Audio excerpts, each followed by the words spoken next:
La peinture. Matériaux. La peinture est la technique de finition la plus courante. On distingue deux grandes familles. Les peintures à l'eau, dites aussi émulsion, acrylique ou vinyle. Les peintures à l'huile, dites aussi glycérophthaliques. Ces peintures dites acryliques sont très en vogue. Elles sèchent vite et pour ainsi dire sans odeur. Elles offrent une bonne tenue des couleurs dans le temps, mais sont en surface plus fragiles aux taches et au lavage, à éviter en extérieur. Les peintures à l'huile sont plus souples à l'application et présentent une meilleure résistance. Elles ne jaunissent plus depuis l'utilisation de nouveaux liants et sont plus faciles à entretenir.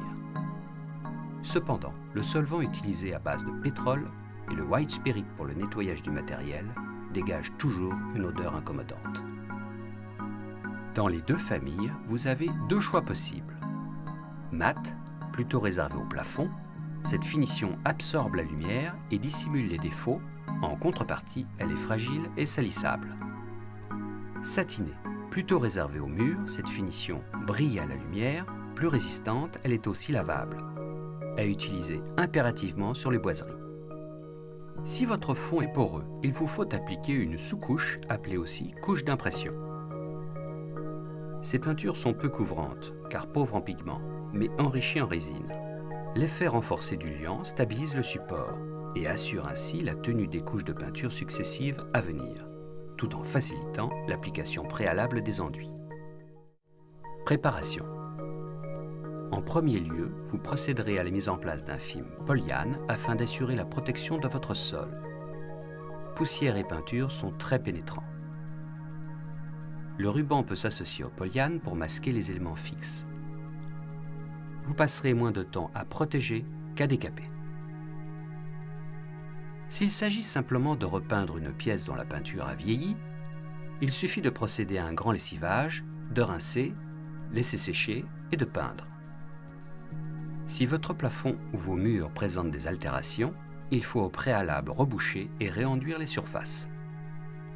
Les petites irrégularités et fissures de moins de 0,2 de millimètre peuvent être masquées par une peinture épaisse de type monocouche. En sondant votre mur, la peinture peut s'écailler. Soit une entrée d'humidité a fait cloquer votre peinture sur une surface limitée, soit toute la peinture se détache car elle a été utilisée sur un fond sale ou non préparé. Dans ce cas, il faut impérativement décaper l'ensemble de la surface et réenduire. Préparez votre enduit selon les recommandations et appliquez en plusieurs passages. Le premier passage sera garni et insistant. Les autres seront plus légers et tendront à supprimer les surépaisseurs.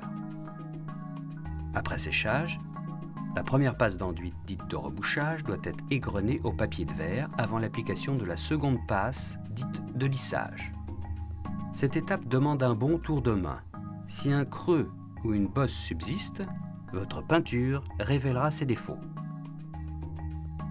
Dans tous les cas, un ponçage au grain fin doit finir votre préparation. La pose d'un calicot est préconisée pour recouvrir ou prévenir des fissures, ici engendrées par la dilatation d'un montant en bois. Une première passe d'enduit permet de placer la bande de calicot, une seconde de la faire disparaître. Dans le cas des plafonds très fissurés, la pose de calicot est insuffisante. Après une première passe d'enduit, vous pouvez appliquer une toile de verre sur toute la surface.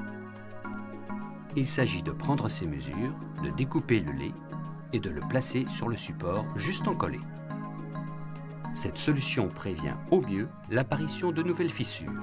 Sa mise en œuvre s'apparente à celle du papier peint. L'outillage.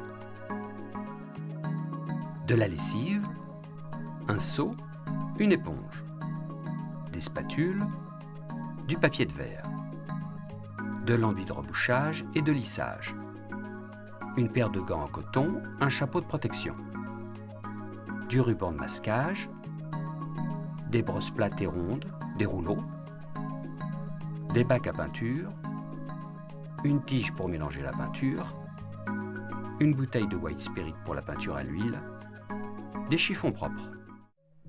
Mise en œuvre. Votre peinture doit être bien mélangée avant application. Utilisez toujours un objet propre car toutes les poussières introduites dans la peinture se retrouveront sur votre mur. De la même façon, vos brosses et pinceaux doivent être irréprochables. Les rouleaux seront choisis selon la finition, mat ou satiné. On traite généralement le mat avec les poils longs, le satiné avec des poils courts.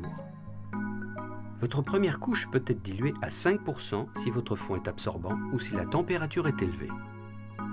Il faut toujours commencer à peindre le plafond. Vous rattraperez les coulures éventuelles en peignant les murs. La brosse pour peindre les bords, le rouleau pour peindre en larges bandes croisées la surface des murs. La progression de carré en carré, en vous offrant des repères, vous évite de superposer le passage du rouleau, ce qui se verrait au final.